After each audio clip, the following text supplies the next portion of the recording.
पाण्याच्या संदर्भात एक आता CR पाटलांसोबत एक अत्यंत महत्त्वाची बैठक झाली। बैठकीत काय निर्णय झाले, काय चर्चा झाली, काय मागण्या केल्या?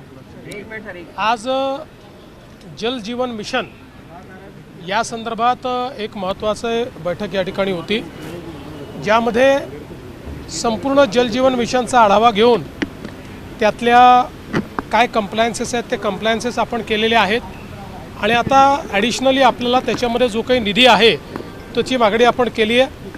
आपल्याला केंद्र सरकारने आश्वस्त केलं आहे की यावर्षी 75%पेक्षा जास्त ज्या स्कीम्स आपल्या पूर्ण झाल्या आहेत त्याच्याकरता आपल्याला पैसा मिळणार आहे। 50 ते 75 वाल्यांकरताही पैसा मिळणार आहे। जवळपास 6,800 कोटी रुपये हे आता केंद्र सरकार या योजना पूर्ण करण्याकरता आपल्याला देत आहे। त्यामुळे मोठ्या प्रमाणात आपल्या योजना कंप्लीट होतील। त्यासोबत 100% ज्या गावांचं काम झालं आहे त्याचं सर्टिफिकेशन करायचं आहे, ज्या ग्रामपंचायतींचं झालं आहे त्याचं सर्टिफिकेशन करायचं आहे, ज्या तालुक्यांचं झालं आहे त्याचं सर्टिफिकेशन करायचं आहे आणि ज्या जिल्ह्यांचं झालं आहे त्याचं सर्टिफिकेशन करायचं आहे। तर आमचा प्रयत्न असेल की तालुके जिल्हे याचं सर्टिफिकेशन झालं पाहिजे, या दृष्टीने आम्ही त्या ठिकाणी प्रयत्न करू।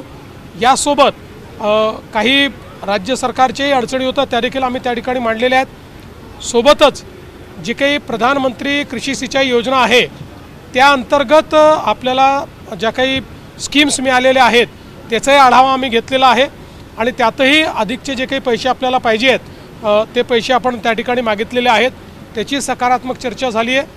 तिसरा महत्त्वाचा मुद्दा या ठिकाणी जलसंधारणाच्या बाबतीत आपल्याला एक आग्रह त्यांनी देखील केलेला आहे की आता रामजी जी योजना सुरू झालेली आहे या योजनेमध्ये जलसंधारणाला अधिक महत्त्व देण्यात आलेलं आहे, ज्यामध्ये डार्क झोन जो आहे त्या ठिकाणी रामजीतनं 65% पैसे आपल्याला मिळणार आहेत। सेमी डार्क झोन जो आहे, सेमी क्रिटिकल ज्याला म्हणतो, तिथे जवळपास 45% मिळणार आहेत आणि बाकी 30% मिळणार आहेत। तर त्याही दृष्टीने त्यांनी आग्रह केला आहे, विशेषतः जलताराचे स्ट्रक्चर्स वाढवले पाहिजे असा आग्रह त्यांनी केला आहे। आपण त्यांना सांगितलेलं आहे की आम्ही ऑलरेडी जलयुक्त शिवारच्या माध्यमातून यात काम सुरू केलेलं आहे, त्यामुळे कॉन्व्हर्जन्स करून आम्ही हे काम निश्चितपणे पूर्ण करू। चौथा महत्त्वाचा मुद्दा नदीजोडचा आहे। त्या ठिकाणी नदीजोड प्रकल्पाच्या संदर्भात आपले जे प्रस्ताव आहेत ते आपण त्यांच्यासमोर मांडले। त्यांनी सांगितलं की CWCचा क्लिअरन्स करून हे प्रस्ताव आमच्याकडे आल्यानंतर आम्ही सकारात्मक याच्यावर विचार करू।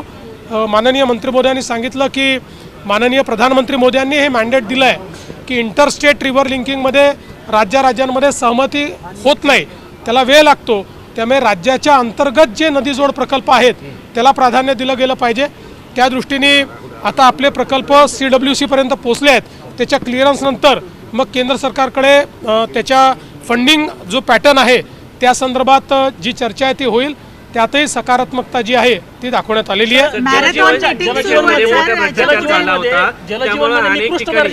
एक जण एका वेळी जलजीवन मिशन मध्ये अनेक भ्रष्टाचार झाल्यामुळे अनेक ठिकाणचे पैसे थांबले गेले होते, अशा सातत्याने तक्रारी। जलजीवन मिशन मध्ये काही अपूर्णता होत्या। राज्य सरकार केंद्र सरकारने एकत्रित बसून एकेका स्कीमचा आढावा घेतला। जवळपास या ठिकाणी 90% स्कीमचा आढावा पूर्ण झाला, त्याच्यातल्या डेफिशियन्सीज काढल्या। काही ठिकाणी सोर्सेसचे प्रॉब्लेम होते, ते सोर्स स्ट्रेंथनिंग करतो आहोत, ज्या डेफिशियन्सीज आहेत ते आपण पूर्ण करतो आहोत। त्यामुळे आता जे काही काम पुढे होत आहे ते सगळं क्वालिटीचं करायचा पूर्ण प्रयत्न आपला आहे। सर, ज्या निकृष्ट दर्जाची कामं ज्या कॉन्ट्रॅक्टदारांनी केलेली होती त्या कॉन्ट्रॅक्टदारांवरती काही कारवाई अनुषंगाने सरकारनं ऑलरेडी त्या संदर्भात कारवाई सुरू झाली आहे। सर, मॅरेथॉन मीटिंग सुरू आहे, यानंतर पुढे कुठे काय? आता आमची गृहमंत्री साहेबांसोबत आपल्या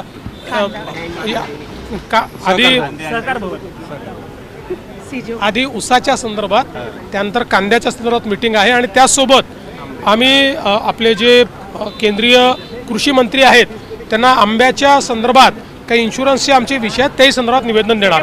विधान परिषद जागा वाटप असं काय होणार सर?